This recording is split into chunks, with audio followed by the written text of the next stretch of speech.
پاکستان اب اس عالمی شطرنج کے بورڈ کا مرکزی مہرہ بن چکا ہے۔ جنگ عظیم سوم کی 4 اقساط میں ہم نے عالمی صف بندیاں اور طاقتور کے ٹکراؤ پر بات کی، لیکن اب ایک نیا منظرنامہ ابھرا ہے۔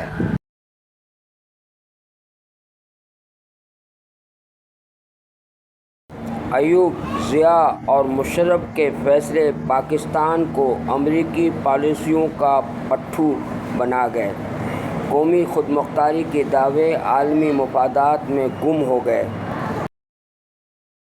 پہلی جنگ عظیم میں ترکی نے جرمنی کے ساتھ کھڑے ہو کر تباہی مول لی، دوسری جنگ میں غیر جانبدار رہا اور محفوظ رہا۔ آج پاکستان کو بھی فیصلہ کرنا ہے۔ چین پاکستان کا مخلص دوست ہے، لیکن امریکہ بھی ایک زخمی چیتا ہے جو ابھی مکمل ختم نہیں ہوا۔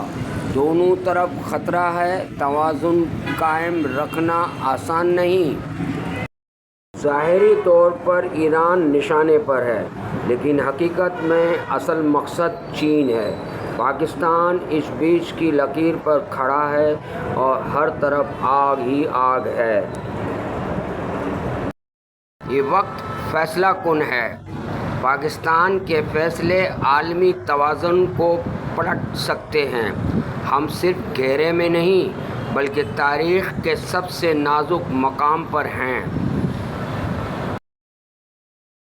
جنرل عاصم منیر اور ٹرمپ کی حالیہ ملاقات میں کچھ خفیہ فیصلے کیے گئے جو آنے والے دنوں میں پاکستان کے رویے کو طے کریں گے۔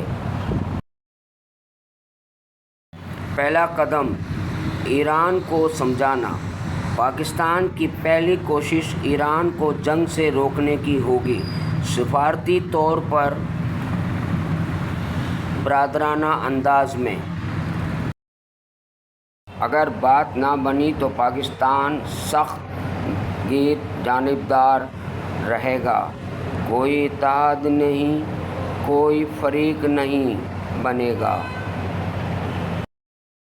پاکستان کسی فریق کو فوجی مدد نہیں دے گا، نہ ایران کو، نہ اسرائیل یا امریکہ کو۔ ملک میں کسی قسم کے جہادی کیمپ بننے نہیں دیے جائیں گے۔ ریاست کا کنٹرول مکمل ہوگا۔ بلوچستان میں مہاجرین کا داخلہ سختی سے روکا جائے گا۔ انسانی بحران کو روکنے کی کوشش کی جائے گی۔ بدلے میں امریکہ بلوچستان میں بغاوت ختم کرنے میں پاکستان کی مدد کرے گا۔ خفیہ طور پر